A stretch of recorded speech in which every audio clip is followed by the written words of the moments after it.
the poster and the link with your friends, colleagues, and all your students too, so that they can also come join this program and benefit from this. That's all from my side. Over to you, research scholars. Kindly begin the program. Okay, sir.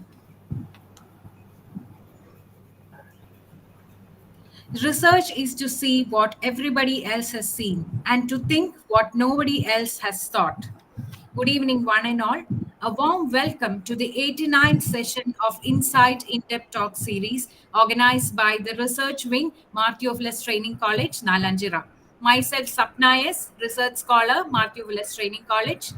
To begin with, let us evoke the blessings of the Almighty. Let me call upon Miss Sanila Manoj for the prayer.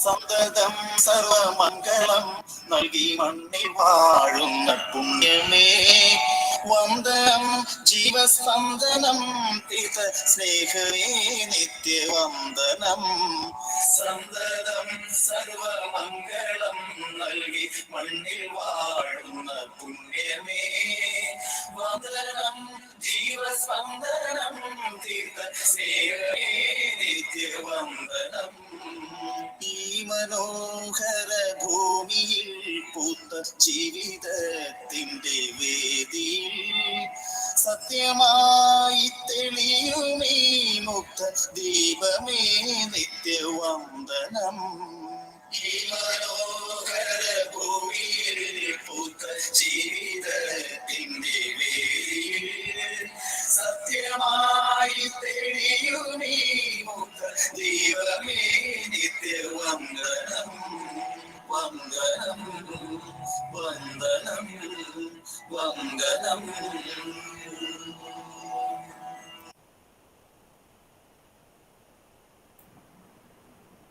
Thank you, Ms. Sanila. A humble request to all the participants. Kindly keep your audios mute throughout the session unless you are asked to unmute. You may post your queries in the chat box. Meanwhile, you can unmute and ask the queries during the deliberation session. Feedback link shall be shared in the chat box towards the end of the session. Now, over to Ms. Deepa for the welcome address. Thank you, Sapna. Good evening, one and all.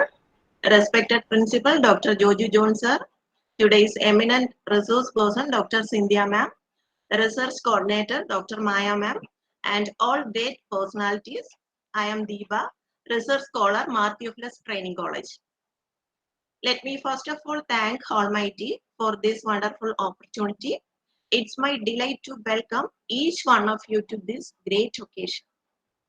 At the very outset, let me welcome our principal, Dr. Joju Jones, sir, who is the backbone of our institution. The initiative and the inspiration given by the respected sir is what keeps us going. Welcome, sir, on behalf of everyone present here. Now, I would like to welcome today's resource person, Dr. Sindhya ma'am, an eminent personality in the field of education, to present a mind-blowing talk on the topic research design. Welcome, ma'am, on behalf of each one of us present here. Now, let me welcome our research coordinator, Dr. Maya ma'am, who is our guide and motivator in our all research activities. Welcome, ma'am, to the program.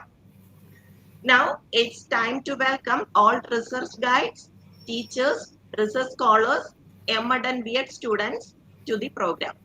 Have a nice day. Thank you all. Thank you, Ms. Deepa.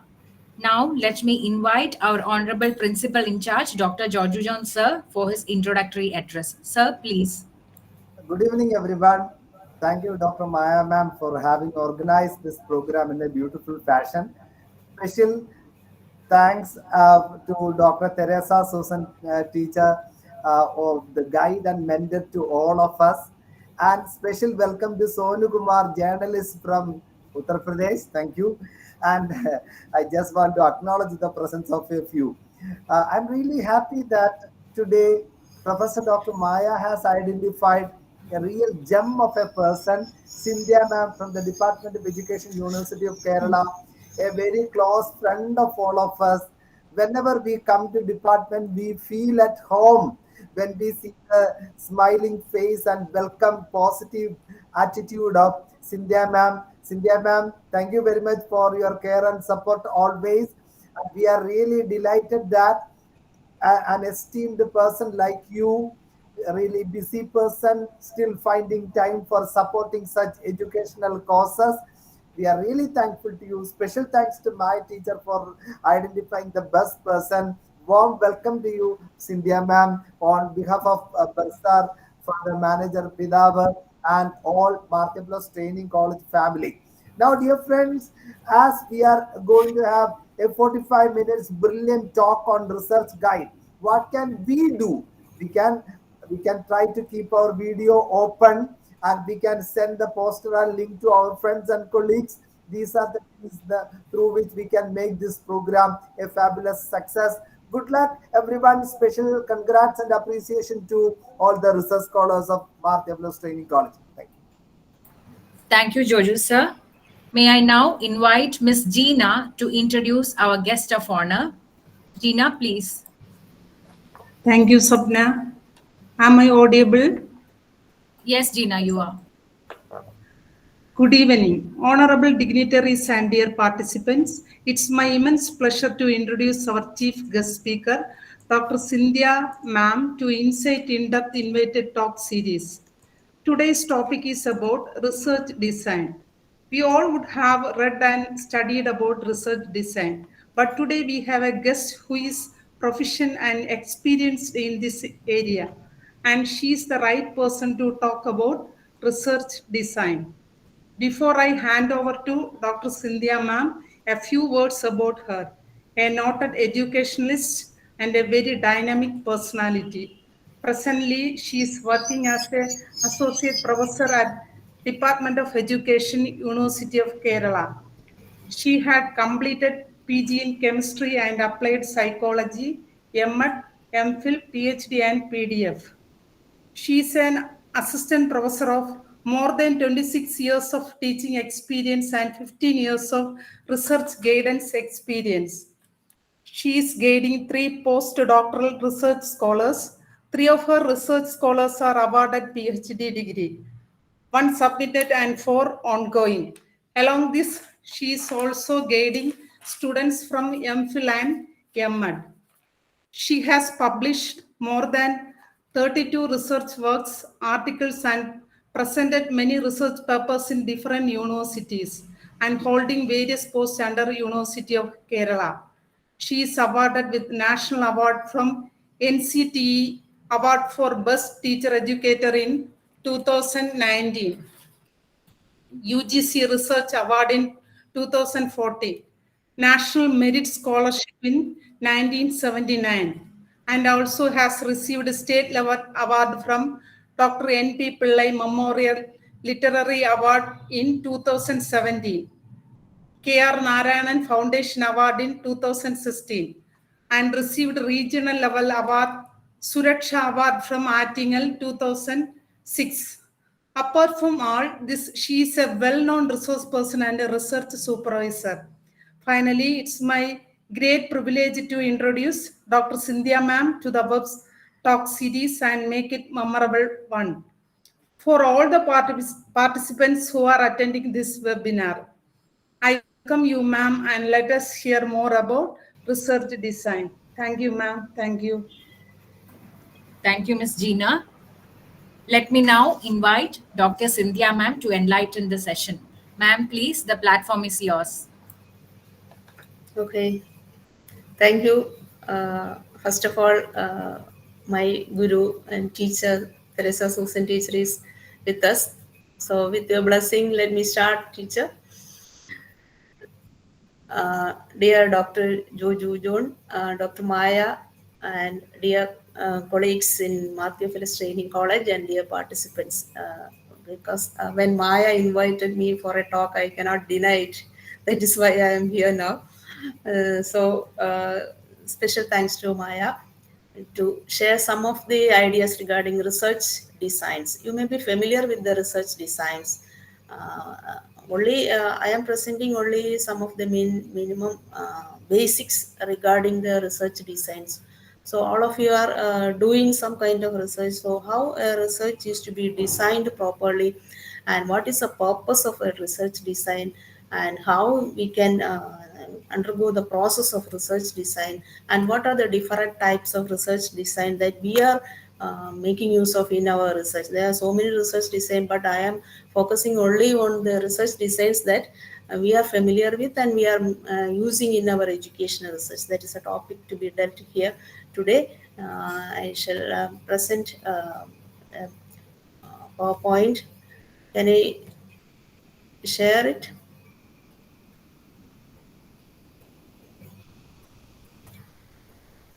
Is it visible?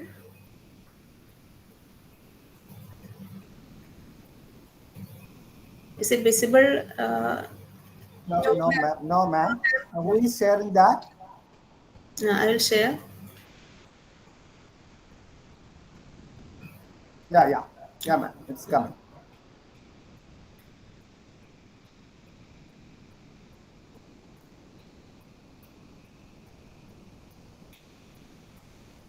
Okay.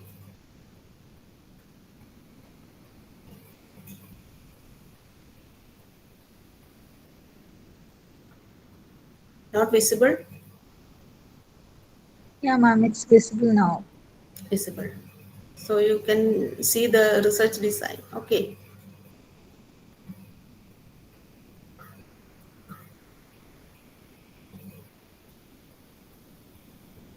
Yeah, ma'am. Uh, Are you sharing from two screens, mobile phone and no, laptop? no, no, no. From laptop only. Laptop only. It's not visible. You are visible, but the full screen Oh, is shown. it's not visible. Okay. I think you can minimize that and present the PowerPoint now. Then that will be okay. The screen can be minimized and PPT can be presented. That's what I feel.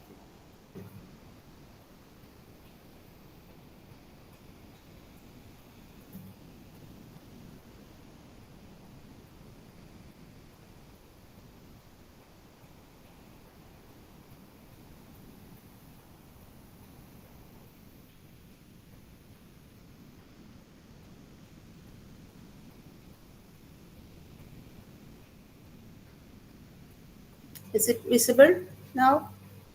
No. I think it is not seen. Okay. So can I present without, or can I, shall I share to? No, now it is. Yes, ma'am, Now yes. it is. It's okay. No, it's okay. Or you can share it in my email or WhatsApp. I shall share. Okay. Yeah, yeah. Now it's visible, man. It's I cannot see it. Okay. no, no problem, ma'am. Ah, If we is can, it visible now? yeah, yeah, Yes, ma'am. yes, Visible, yes, visible. yes, Research ma'am. designs. Thank you, thank you. Okay. Okay. Okay.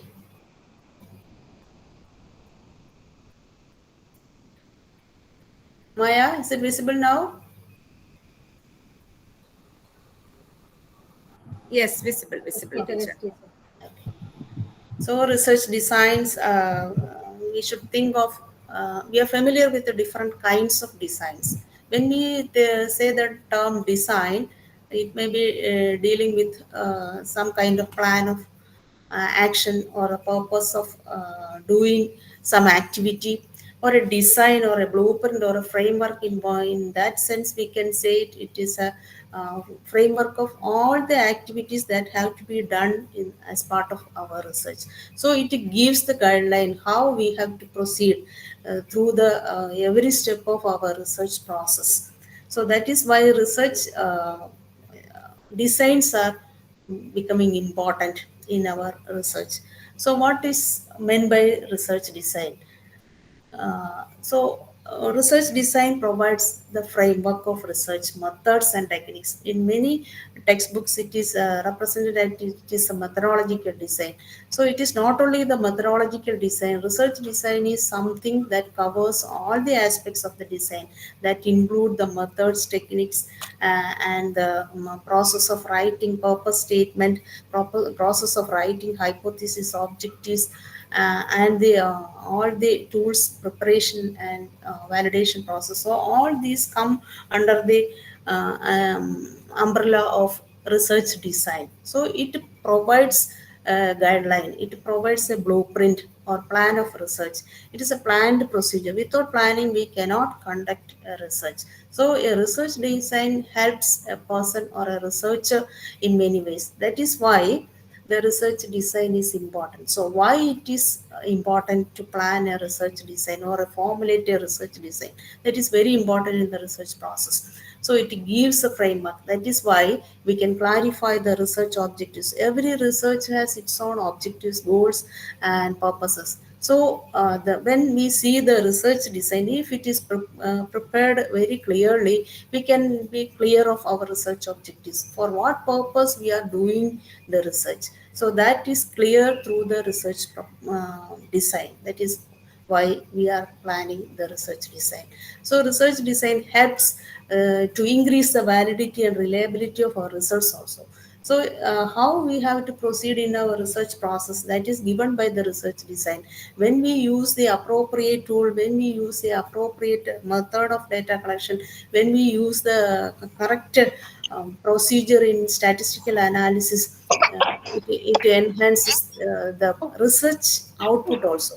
That is why the research design enhances the validity and reliability of our result. So that is why it is important. So it is important because of this reason. We can, any disturbance? Am I audible? Yes, Yes, yes, ma'am. Yes, thank ma'am. you. Yes, ma'am. Please. So it provides data collection process in an improved fashion. So how we have to collect data in a time-bound manner, how the data is to be processed, and how the data is to be analyzed for better data analysis, improved data collection, and how we have to communicate our result to the audience. And to the audience means who is able to read our report. It is in the form of a report. Every time we may publish it or in the form of a thesis or in the form of a dissertation. So how we can improve the communication through the appropriate research design, and we can use the resources properly. What kind of resources are available, whether it is human resources. We can utilize the resources. For example, if we are conducting a qualitative study, we can consult the appropriate human resources to conduct an interview or a focus group discussion, and utilize the resources properly. So when we plan the research design in these ways, it helps the investigator. That is why research design is to be prepared in advance. And how it has to be prepared. So when we are planning for a research process, whether it is a PG level research or whether it is a doctoral level research, we may have or we will have our own aims and approaches. So, what is the aim of this research? That is important. For example, if you are conducting a study to analyze the teaching methodology in a secondary school classroom, so how the teachers are using the different methods and what is the effect of or effectiveness of each and every method, we can conduct different types of researches. That can be qualitative research, that can be quantitative research. We can use mixed methodology. So in any way we can get the result. So getting the result is one important aspect of research. So with a definite purpose only we can go to the result. So it provides the route. So your aims and approaches must be fixed. That is the first process in designing a research. What I have to do in my research, what I have to collect data, and what kind of data I require, and what kind of statistics I have to use, and how I have to formulate my research methodology. So all these are the approaches that a designer or a research designer or a research investigator make use of in the research process, and choose the appropriate type of research. Research design can be of different types: survey design, correlational design, cross-sectional design, qualitative design, then quantitative design, descriptive design. So there are different types of research design. So based on our need, our aim, our methodology required, we have to select the appropriate research methodology. So that is a research design. In this case, choose the type of research methodology that we have to select for undertaking our research process. And what is a population? What is a targeted population? Whether it is teachers, whether it is students, or whether it is the common people, if it is a sociological research, whether it is a social group. So what is the population and what sampling method I have to formulate, whether it is a quota sampling or whether it is a purposive sampling, or whether random sampling or parametric and non-parametric sampling techniques are there. So that we have to fix in advance. That is identifying the population and sampling method, and the data collection method, how we have to collect data, whether it is a personal data collection process, or it is a face-to-face interview, or through telephonic process, or through Google Form online method. So what is the method we have to use in our data collection process, and plan the data collection procedures. That is required for the successful completion of the data collection and getting the relevant data. When we approach for data collection, in many cases we are not able to get the relevant data. If we are approaching students, they may fill the questionnaire as the adjacent person filled the questionnaire, and uh, they may copy the same process, same responses in their answer sheet also. So in that way, the reliable data collection procedures we have to administer, so that the reliability and validity of the result will be obtained. That is why the research design is important, and how it is to be planned in our research process. So I think it is clear what is the research design and why it is important for a researcher, and how it is to be prepared as a research design. And there are some elements in the any design. They may have some. It will have some elements. One is a purpose statement. In many of our research works, we may avoid this aspect, purpose statement. So, what is meant by a purpose statement? We have to write the purpose of our research. To what purpose I am doing. The purpose statement is different with respect to the qualitative kind of research, with respect to quantitative research. So, there are different types of purpose statement.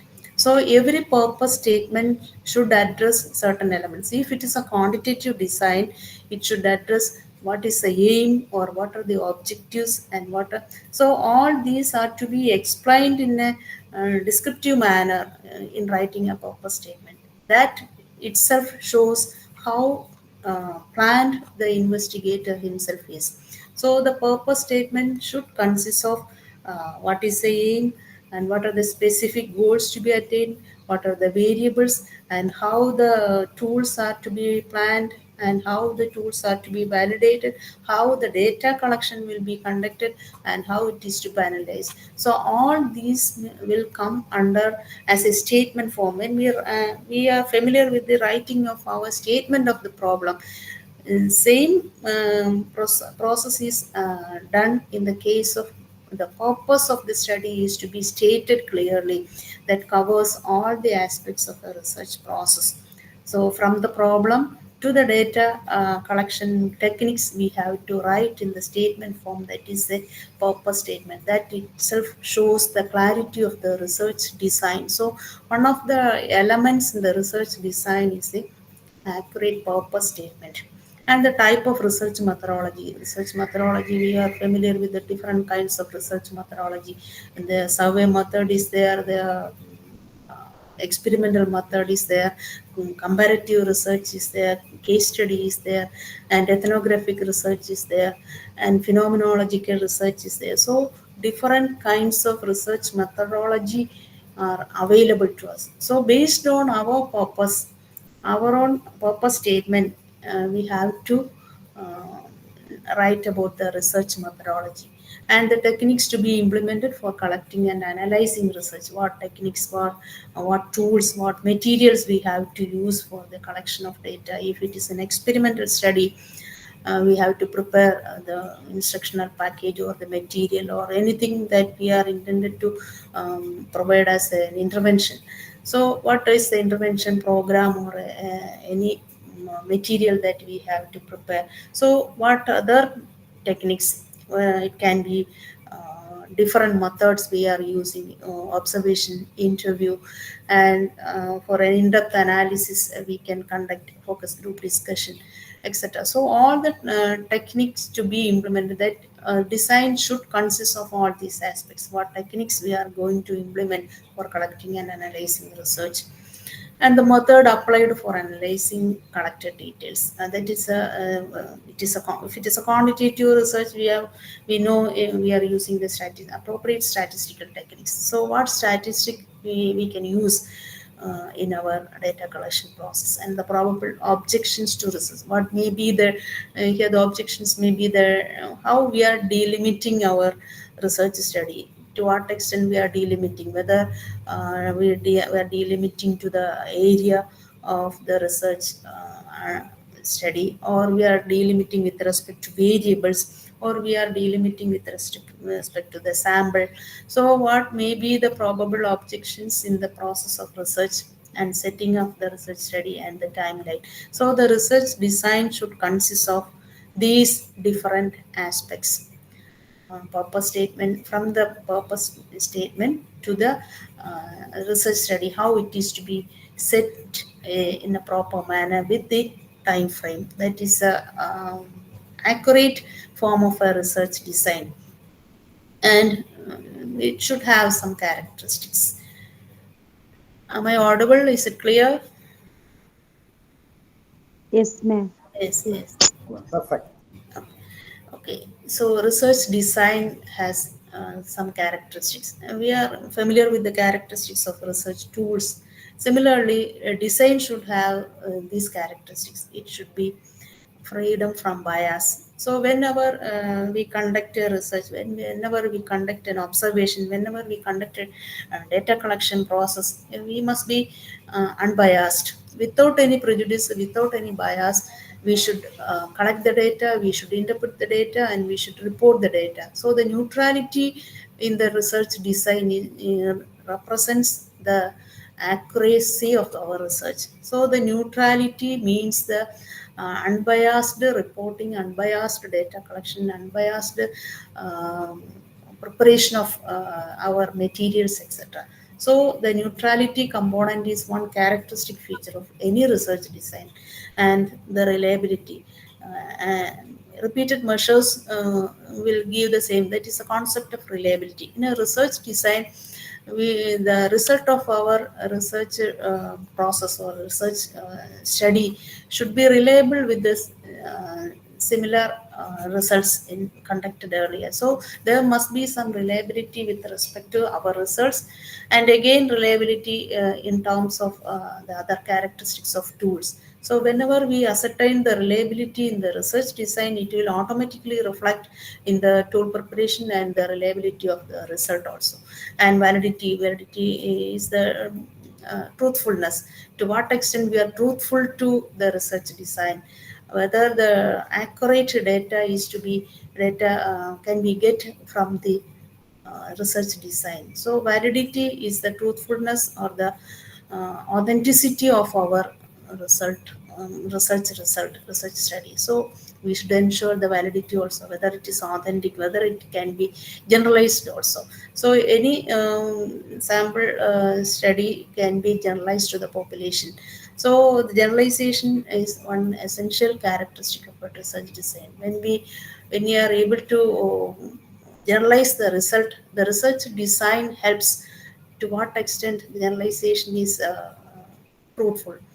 Otherwise, we can generalize, but the generalization may not be correct. When the research design is accurate, the generalization will be accurate. So the population characteristic can be explained if the research design have the capacity for generalization. So characteristic features of research design include the neutrality, reliability, validity, generalization, etc., and the types of research design. We are familiar with these two, qualitative research and quantitative research. I'm not explaining all the details because it is familiar to all the research scholars.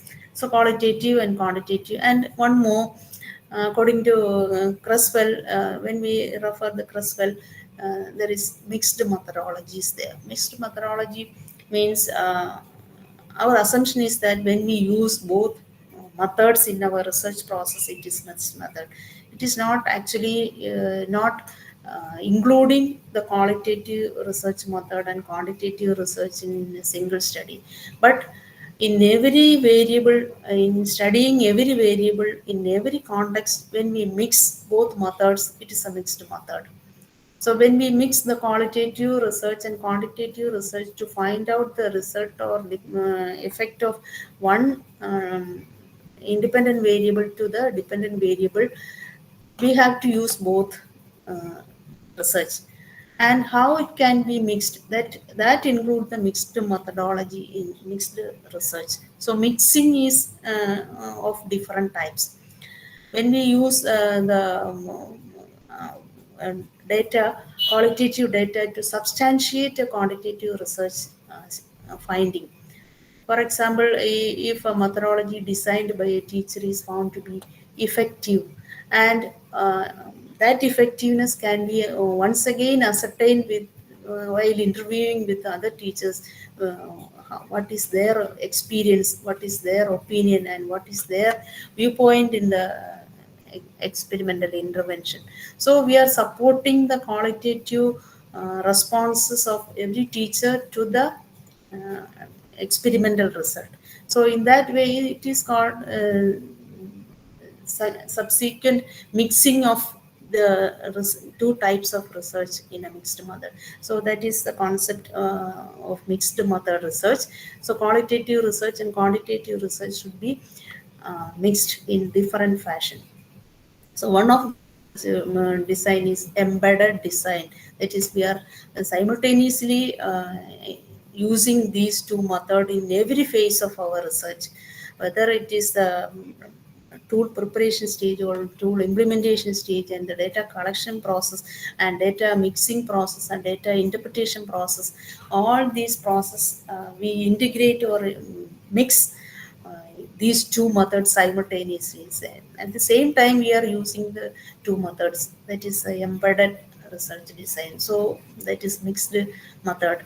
So qualitative, quantitative, and mixed method design is usually followed in our research. In our research experience, some of the researchers are using um, qualitative data and quantitative methods are also used. They are explaining it as a mixed method, but some kind of mixing must be done in every phase, then only it can be called a mixed method. So that is to be taken care of when we denote the term mixed methodology in research.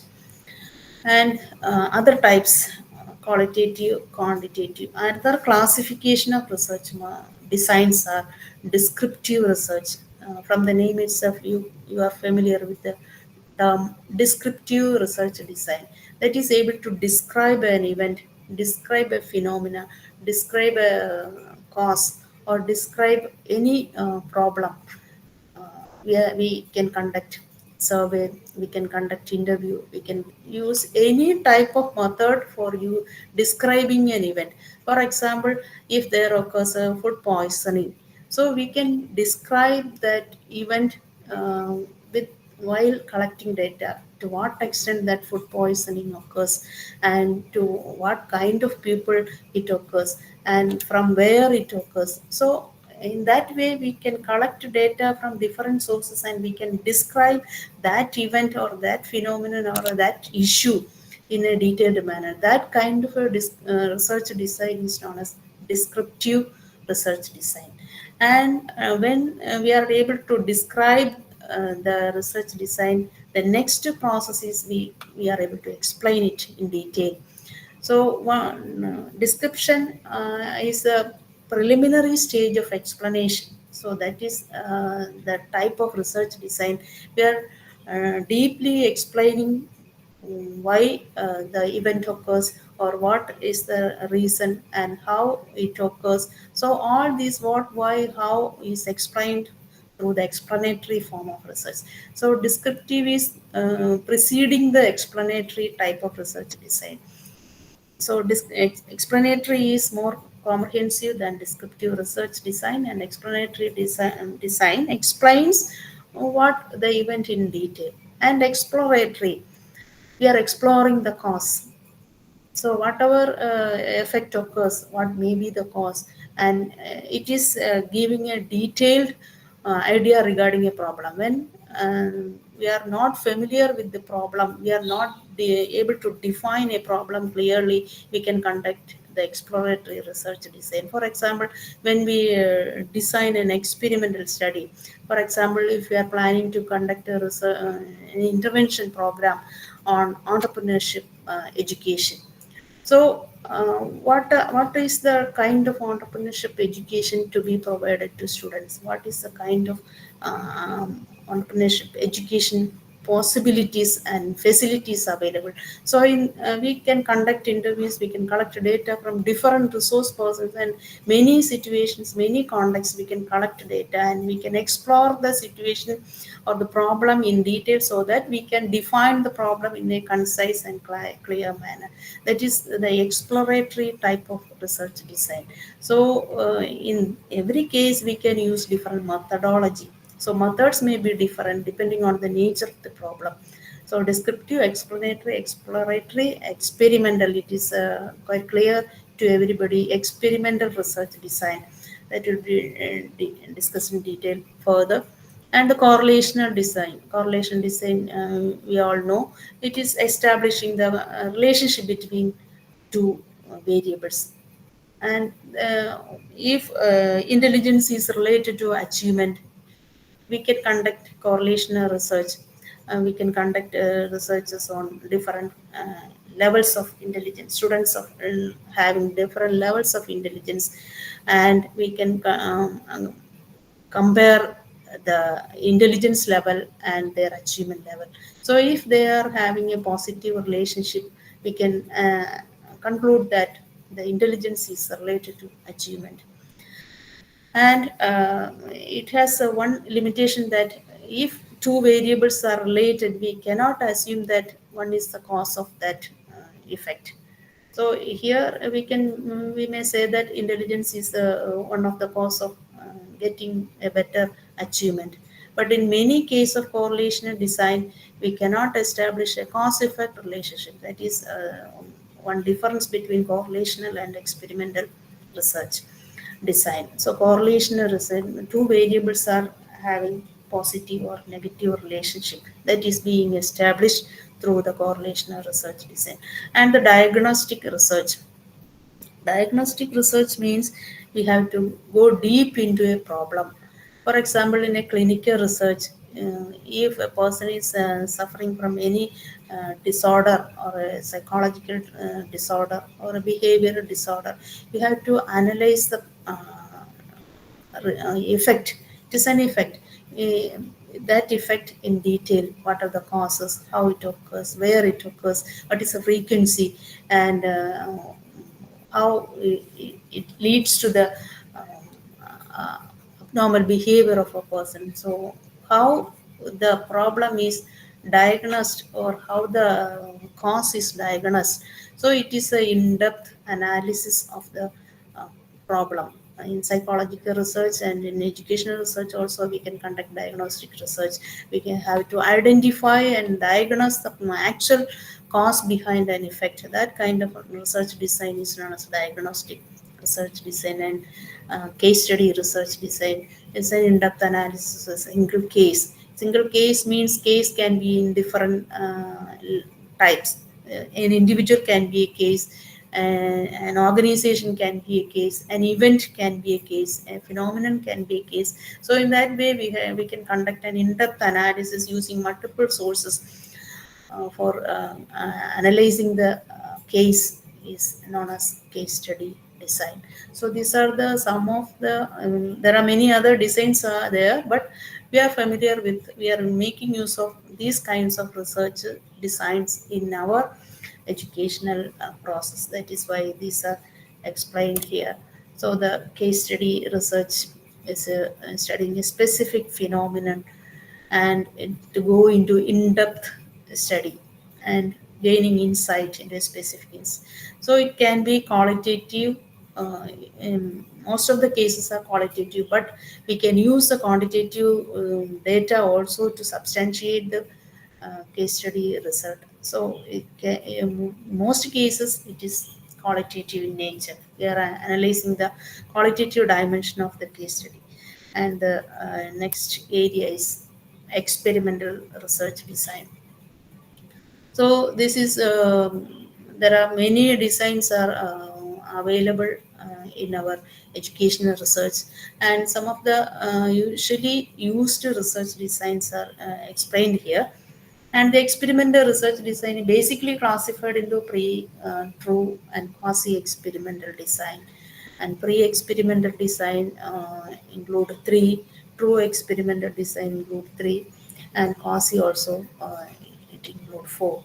So that is being explained here. So many other designs are there. And again, true pre-experimental design. Pre-experimental design. What is the nature of an experimental design, that we have to look into. Experimental research is we are able to control the variable, we are able to manipulate the variable, we are able to randomize the situation, and randomize, we are able to replicate the situation. So these are the four qualities required for an experimental research. So randomization, replication, manipulation, and control. So four characteristics are there for experimental research. So in the pre-experimental design, there is no comparison group. There is no comparison of groups, because it is the primitive form of experimental design. It is a basic form of experimental design, and there is no random assignment of groups. So randomization helps in the generalization. When we select a random sample for conducting our experimental study, we are able to control the extraneous variables also. So in that way, randomization is important in the experimental design, but in pre-experimental design, random assignment of groups is not taking place. That is why it is a primitive form of experimental design. And three experimental designs include in the pre-experimental, that is post-test only design, pre-test, post-test design, and static group comparison. So I think you all know what is post-test only design. For example, if a teacher, science teacher, for example, design an innovative method in teaching science for secondary or elementary school students, she can conduct the experimental post-test only design experimental research by selecting a single group and teach using the designed innovative method and conduct a post-test. So here X represents the intervention, experimental intervention, and O represents the uh, test, post-test. So post-test only design, the design itself explains what it is. Post-test only design. There is no pre-test, there is no control group, there is only an experimental group, and the experimental group is tested for the effectiveness of the method designed by the teacher. That is the post-test only design. And the second is pre-test, post-test design. Here a single group is selected, that is experimental group. One pre-test is conducted, and experimental intervention is done, and the post-test is conducted. And the difference between O2 and O1 will give the effectiveness of the intervention. So the pre-test, post-test design. So only one group is selected. That is why we are not selecting a comparable group. Control group is not selected here. And the third is static group comparison. Here a comparison is made, but the control group is not provided any pre-test or any experimental intervention, and only post-test is given. So after experimental intervention, post-test is conducted to experimental group, and a similar group with all the same characteristics. We are selecting a control group, and the post-test is conducted. And finally, we are interpreting that uh, if the experimental group is having a high score, that intervention is effective than the control group which is not getting the any treatment. So treatment is received only for the experimental group, and the result will be interpreted in that way. So it has its own limitations because there is no control group. The generalizability is questionable. There is no experimental intervention is the only process taking place. So in that way, it has its own limitation. But it is a easy and basic research design. That way, it has advantages also. So the pre-experimental research design, post-test only, pre-test, post-test design, and static group comparison. And the next is true experimental design. The name itself reveals that it's true experimental design. True experimental design means it is basically science subjects. We can say that it is true experiment. In educational research, we cannot say our experimental situation is exactly we are able to control the extraneous variables. There are many extraneous variables are affecting our result. So our experimental situation is not a true experimental design. Only science experiments are considered as true experimental design. So the true experimental design include three. One is the pre-test, post-test control group design. Here, control group design is also selected by random assignment. So the randomization is ensured in the true experimental design. Random selection of the sample is ensured in the experimental group and control group.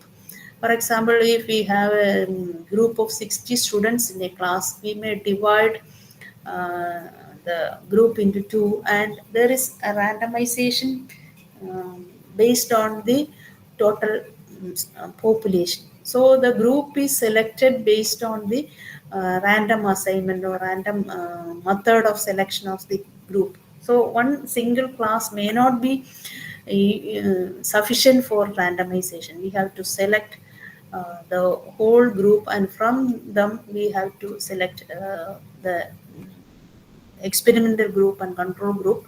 It is by selection of randomization. So random assignment is there in the experimental group and control group. In the case of our usual research designs, we may not ensure the random assignment of the sample. That is why it is not considered as a true experimental design. So random experimental group is pre-tested and intervention is done. Control group is again pre-tested, no intervention is done, and again post-test is given. So the difference between the pre-test and post-test will give the result, and the post-test of both groups will give the comparison of the experimental intervention. So the pre-test, post-test, control group design. Control group design is selected. Second is post-test only control group design. Here also random assignment of two groups, experimental group and control group. There is no pre-test, only post-tests are conducted, and the experimental intervention is done to the experimental group. And the Solomon four-group design, that is a combination of these two. Uh, all the groups are randomly selected, two control group and two experimental group, and two groups, one experimental group and one control group is given pre-test. Another experimental, the third and fourth experimental group and control group is not given pre-test, only post-test is given. So we can select this design only if random assignment is possible. So it is a complex design in the case of educational research. So both we are combining the pre-test, post-test, and post-test only control group design is combined, and analyzing the whether the pre-test have an influence on the post-test result. So that type of comparison is possible by selecting a Solomon four group design. So these are the true experimental design and the quasi experimental design. So in educational research, we are using the quasi experimental design.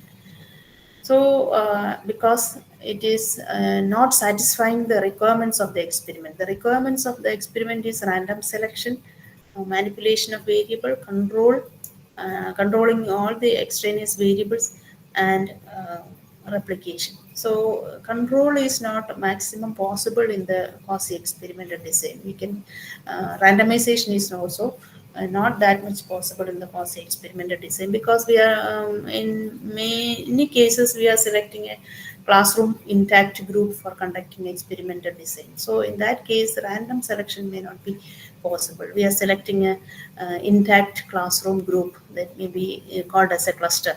So quasi experimental designs are mostly done in our educational research.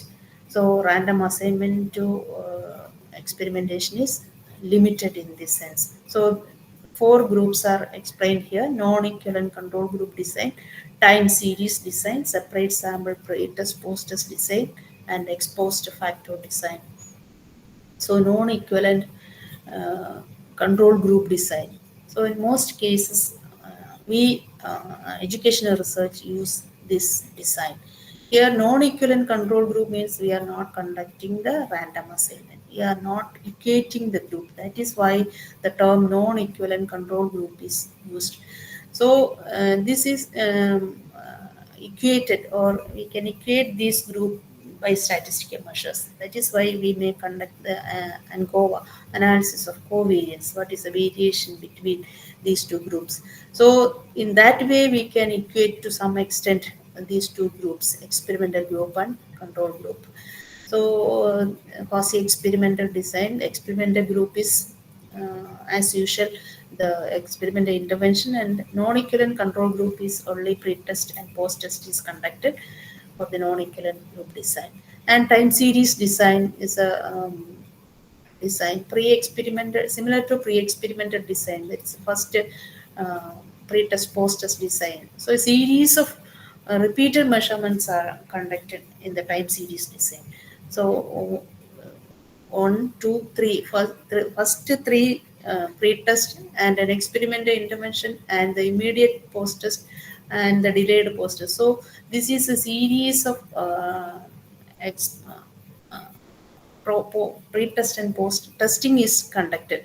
That is why the time series design, within different time intervals we can conduct different pre-test and post-test, and we can compare whether the immediate post-test has the effect and whether pre-testing is influencing the post-testing. So that kind of analysis we can conduct in the time series design. And another is separate sample pre-test post-test design. So when we are not able to know when and whom to introduce the treatment, and we are unsure to select the group, in that case we can select two separate groups for pre-testing and post-testing. So first is here also random assignment is to be ensured. uh, First, a pre-test for a randomly selected sample is conducted. A program intervention is introduced. Then a post-test measurement is made using a second randomly selected sample from the same study population. There also the experimental intervention is designed, and the design is represented as here. So here one advantage is that sometimes the pre-testing may influence the result of post-testing, and that is there may be some effect of pre-testing to the post-test. In this case, we are selecting another sample from the same study population. We are conducting the posters. In that way, it is advantageous because there may not influence the pretest may not influence the result of the posters. That is. Then the causal research design, causal comparative design, it may be known as otherwise it is known as ex post facto research design. Causal research design, yeah, the cause effect relationship is established. In the experiment also, we are establishing cause effect relationship. Cause means the independent variable, the effect means the dependent variable. So, how the independent variable is affecting the dependent variable is analyzed in an experimental research. In the causal research design, we are analyzing the cause and effect relationship between two variables, not in an experimental condition. That is the difference. We are not able to conduct an experiment in a controlled situation, and this research can be called ex post facto, meaning the effect has occurred already, and we can analyze the cause and find out the relationship between the cause and effect by comparing with uh, another group. That is why the causal comparative research design is designated in that way. Causal comparative research. The causes are being compared to other research group or other research finding. So it's a methodology to identify cause effect relationship and cause and effect in retrospect. We are not able to control the independent variable or manipulate the independent variable. That is the main difference here. In the exposed factor research, we are not able to manipulate the independent variable because it has already occurred, and it has to be analyzed. What is the cause of that effect? That is in retrospect. It is in two ways we can conduct the exposed factor research. But when we select an exposed factor research or a causal research design, there must be three criteria. One is the temporal precedence. That means the effect has already occurred. It has preceded the cause. So the effect has already occurred. For example, a flood. Flood is the effect. Effect has already occurred.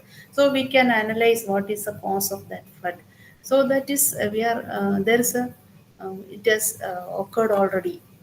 That is why we are conducting it retrospectively, and covariation of the cause and effect. And when we establish the finding, there must be some relationship between cause and effect.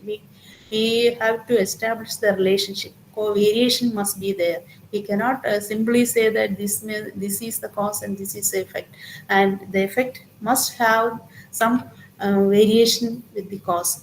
For example, we may say that class size determines the um, performance of teachers. When the class size is small, teacher can perform better.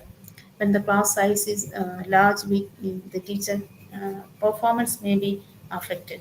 So we have, if the class size is the cause, teacher performance has occurred, and the performance of teachers are assessed in terms of the class size itself, and there must be some relation. Then only that kind of comparison can should be made. That is, the relationship between some cause and effect should be established, and no plausible alternative explanation. Some other causes do not affect the result. That is that should be ensured. That is, in the case of extraneous variables are to be controlled here. Otherwise, we can say that this may not be the cause of that effect. That effect may occur because of other reasons also. So that kind of alternative explanations are not permissible in this causal research design. That is one important aspect. So two types of causal comparative research: retrospective and prospective. Retrospective is going back after the effects have occurred. We attempt to see what variable influence the effect. So that is, we are looking back how the effect has occurred and what is the reason for occurring that effect. And prospective comparative research, that is being start with the cause and determine to analyze the effects of a given condition. This is uh, less common in the retrospective type of investigation. So here we are analyzing initiating the causes or the starting with the causes and determine the effects. So it is futuristic. In that way, we can use the comparison to the future research also. Future researchers, future result, how it is affecting the different causes. So we can predict also in this case, we can predict that this cause may influence the effect. So we start with the cause and study the result of that cause. That is the prospective, forward-looking, futuristic. So two kinds of research design. So in the exposed factor study, the past is studied through the present. So in other studies, the future, there is we can prognose, that is predict the future from the present. That is one difference between other researches. So correlation research and exposed factor research, how it is related and how it is similar and how it is different. The similarity means both establishes the cause effect relationship between two variables. So when experimental research has been deemed impossible or unethical, this comparison research are conducted. So both correlational research is also conducted when experimental research is not found to be suitable. So both attempt to determine relationship and neither can well establish the true cause and effect relationship between these variables. We can write or interpret only, but it may not be the actual cause and effect relationship, especially in correlational research and exposed factor research. The true cause and effect relationship occurred between these variables cannot be definitely stated, and it uh, these two design does not ensure random selection of experimental and control groups, and that is a similarity. In the differences, in causal comparative research, the researcher investigate the effect of an independent variable on a dependent variable by comparing two or more groups of, and in correlational research, the researcher works with only one group of individuals, and within one group, how the variables are played. Hello, hello. Now it's okay, ma'am. Now Yes, it's okay. ma'am. Please Yes, carry madam. on. Carry on. So comparison with experimental research, experimental research and causal comparative research uses both cause and effect relationship, and what effect the independent variable may or may not have on the dependent variable. That is the aim of both researches, both experimental and causal comparative research. How the independent variable is affecting the dependent variable. That is the aim of both researches. But in causal comparative or the exposed factor research, researcher cannot manipulate the independent variable because it has already occurred. We cannot manipulate. And in an experimental research, the controlling of variable is possible. Extraneous variable we can control. But in the case of exposed factor where there is no control of variables, it is difficult uh, to control because the effect has already occurred, and we can only observe and interpret and collect data from the sources and finally interpret the result only. They may not establish the true cause effect relationship. So random sampling is possible in the experimental research. It helps for generalization, but in the exposed factor, random sampling is not possible. Whatever effect occurred in a sample, that samples should be selected. If it is a flood, so the affected people are selected. There may not be random sample. That is a difference between experimental research and exposed factors. So these are the differences I already explained, and the characteristics research has a comparison group, as a control or a comparison group. This exposed factor we are comparing to a similar group. If we are studying the revolution, for example, revolution, that is a revolution has already occurred or happening now also. So it is an ongoing process.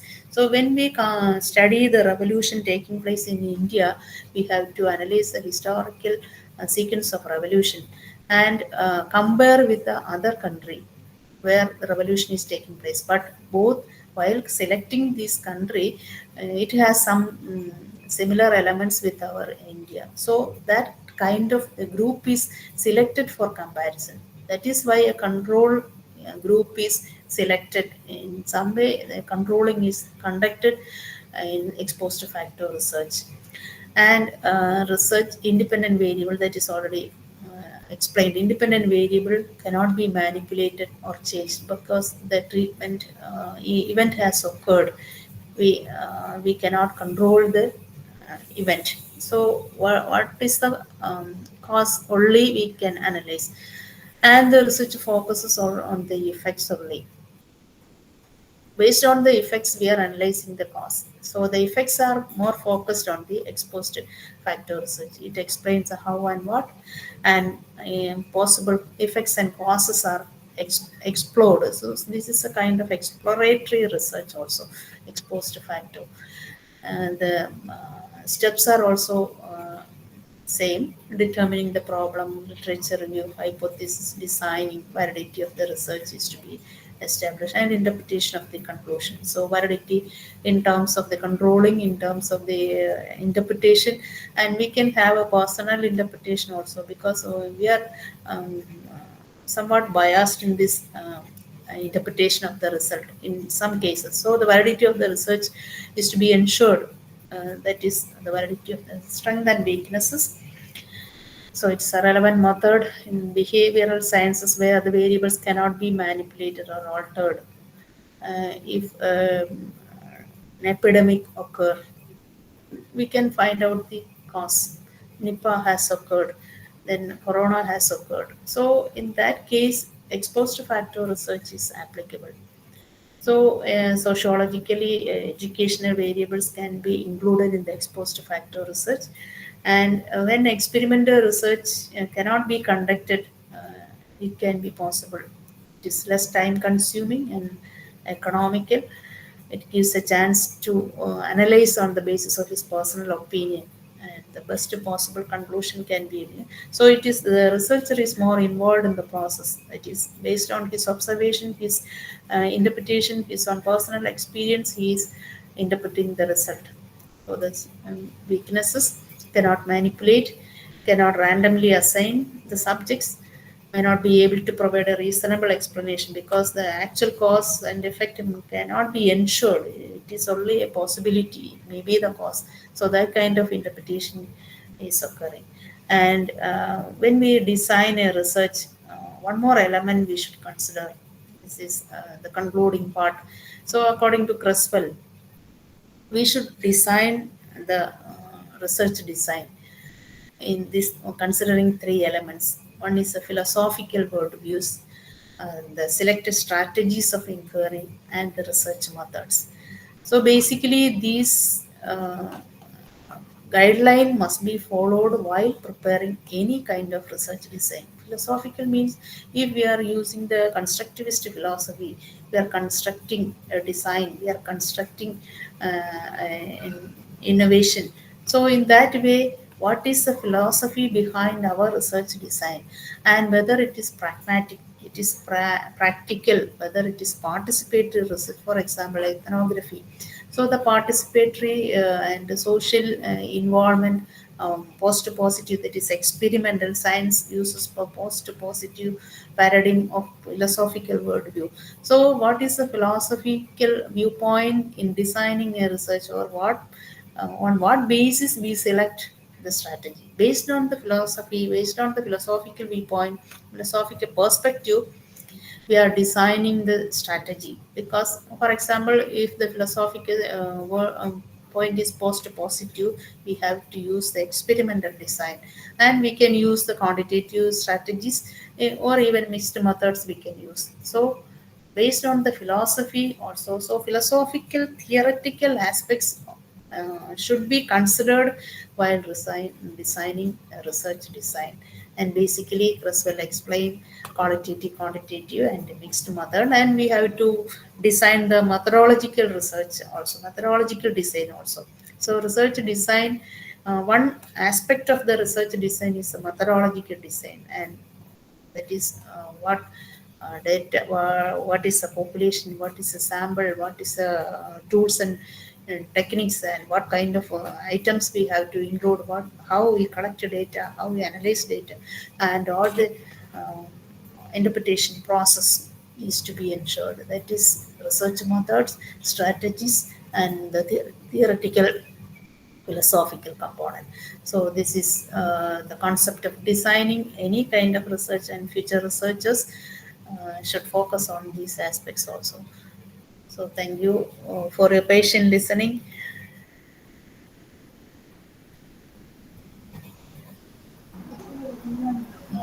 Thank you, Dr. Sindhya ma'am, for that highly informative and enlightening session on various types of research designs. And now the session is open for deliberation. Dear participants, you may please clarify your queries.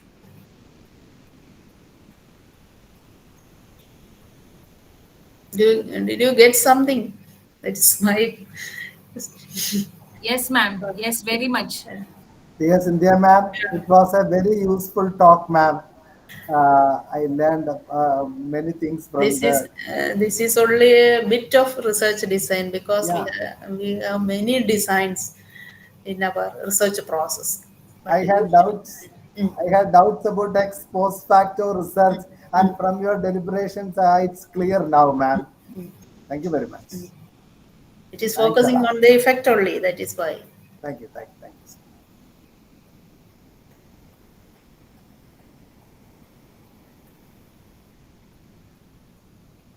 Maya, are you satisfied?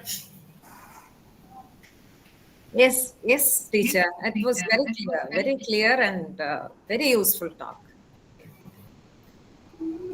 Hello, friends. For your information, tomorrow there is a talk as a part of the 40-hour technological competency program, film as a tool in education. It is given by Dr.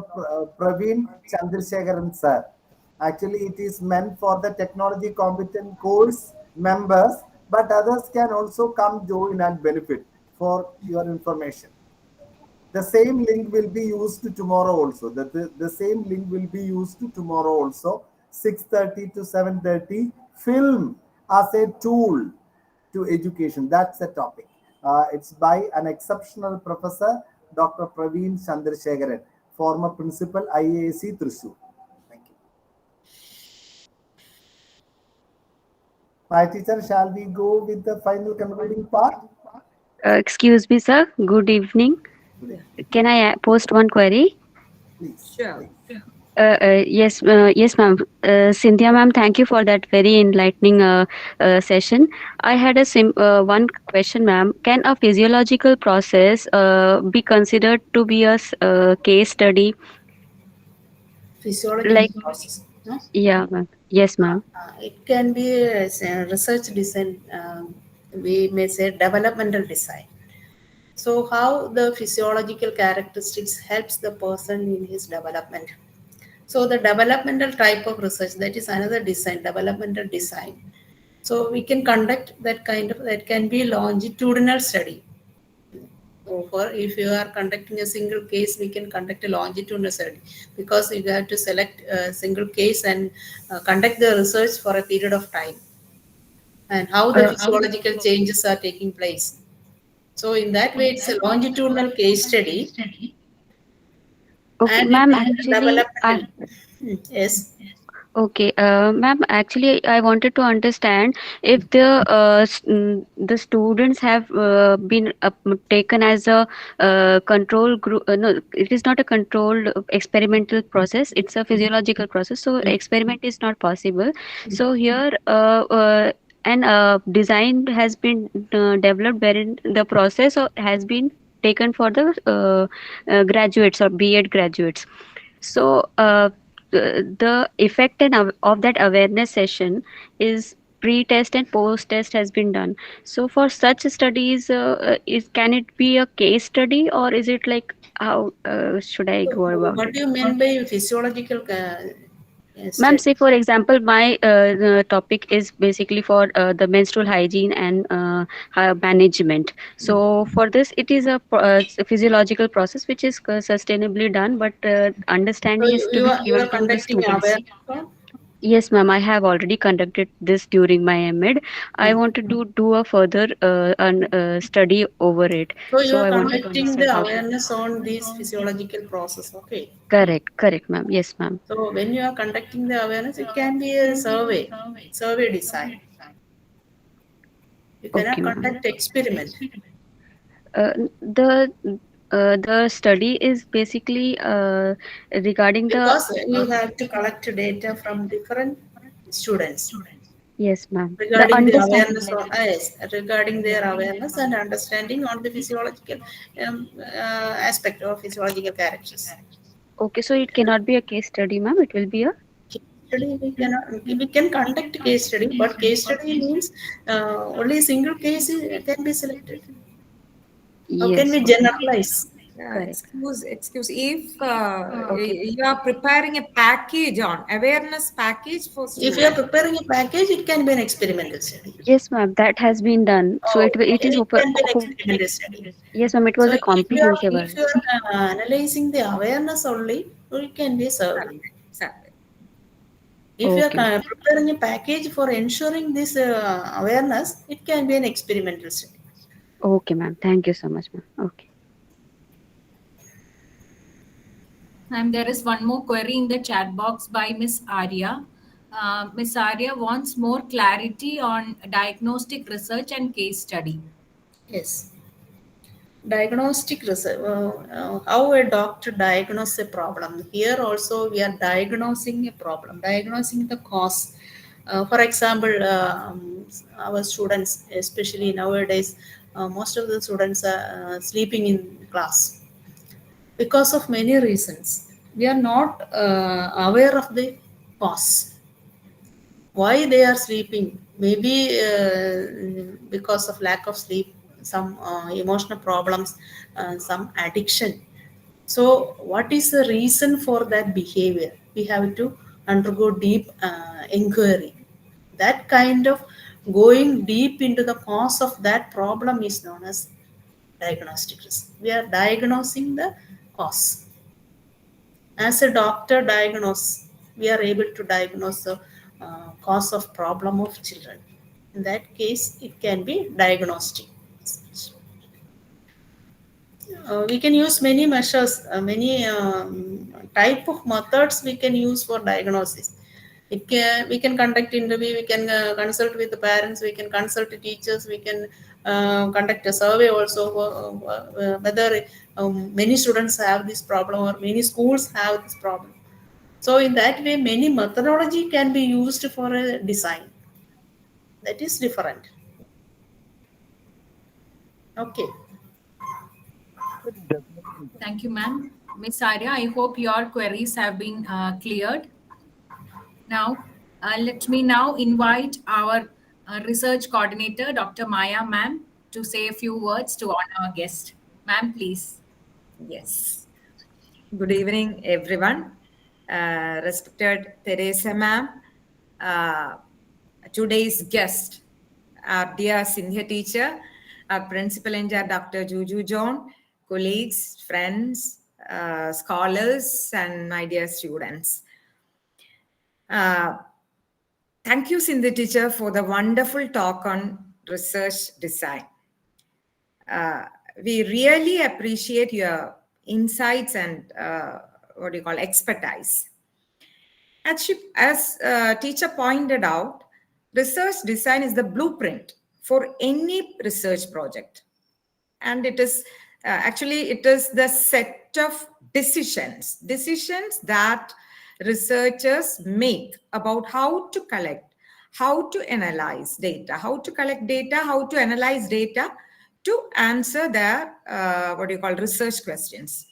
Actually, a well-designed study can help researchers to avoid bias, improve the validity of their findings, and increase the likelihood of making meaningful contributions to the field. So, teacher, you explained what, why, and when of research design. We all get a clarity on what and when a design has to be selected, etc.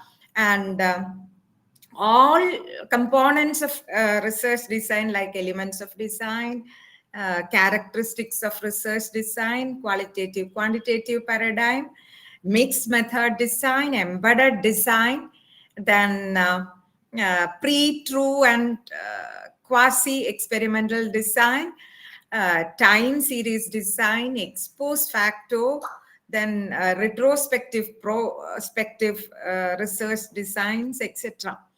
So thank you for sharing your examples of different research designs, teacher. It was really useful for our students and scholars when you illustrated those components. And Dr. Sindhya is a very close friend of mine. We started our friendship in 2006 in a seminar conducted in NSS Training College, Ottapalam. And she's a very simple person, very loving person. When she was working in Srinarayana Training College, Nedinganda, I had been there and joined many programs organized by her. And moreover, we traveled together to share our resources in many educational programs across India. Teacher, do you remember in Mathura, Dehradun, Delhi? Yes. And We have the photos also now. and we together visited Haridwar in the Pilgrim Center as being the members of Council of Teacher Education Federation. And I always appreciate her for the way she is doing things meticulously in a time-bound manner.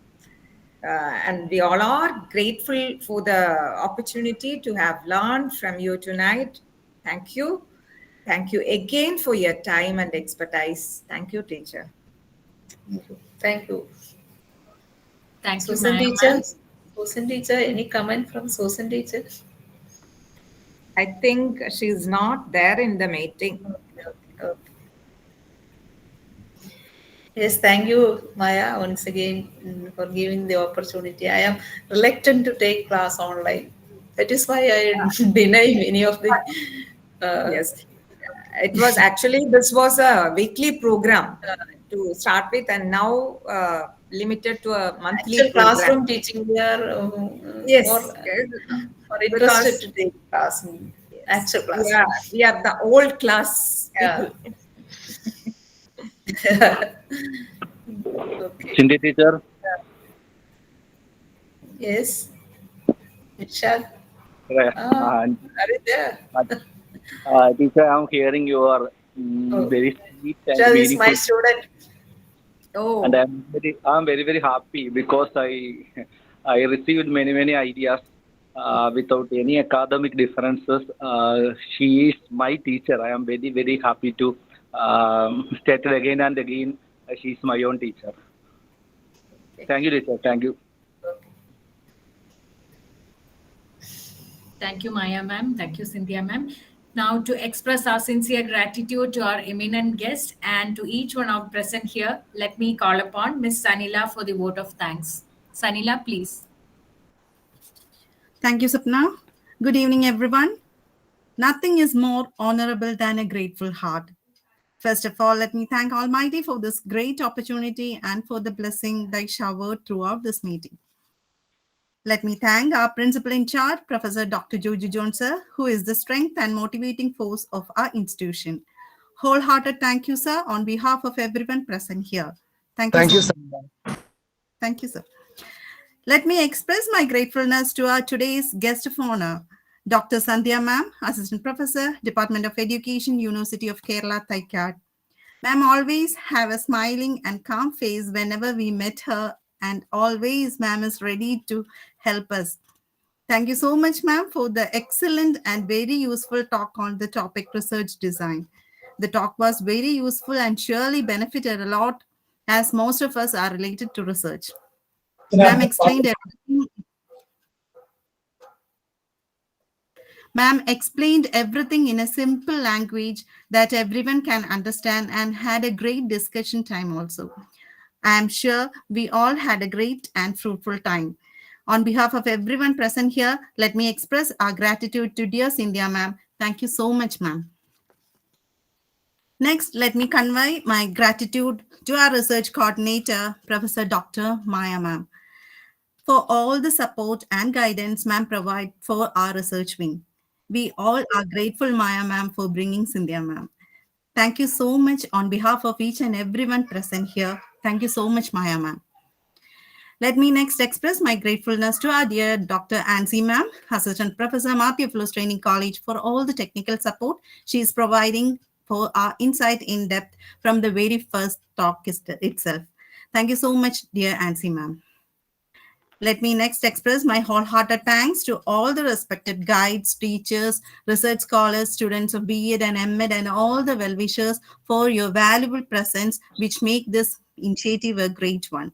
Thank you so much for every participants. Thank you.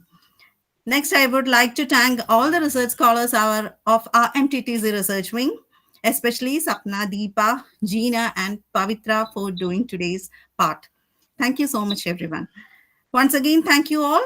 We all will meet next month with another great thought-provoking insight in depth.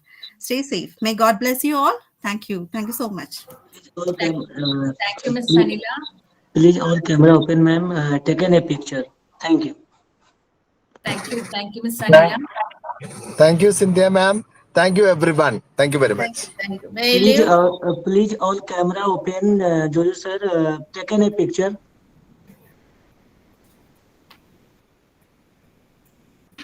Okay, sir. Okay, sir.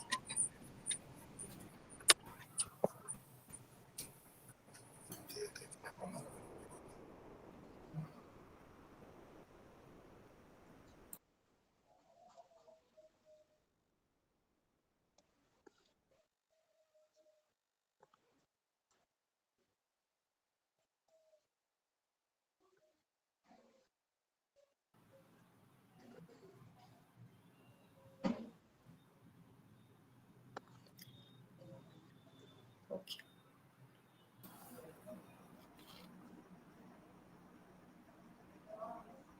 Thank you. Okay. The feedback form has been shared in the chat box. Now I call upon Ms. Sanila to kindly play the national anthem.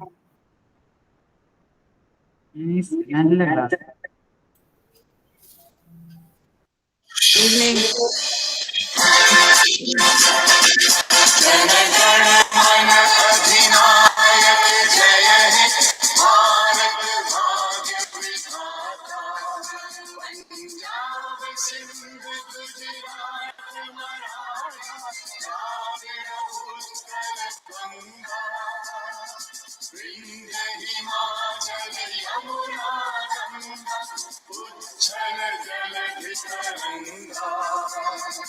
तव शुभ नामे जागे तव शुभ आशीष मांगे गावे तव जय गाथा जन गण मंगल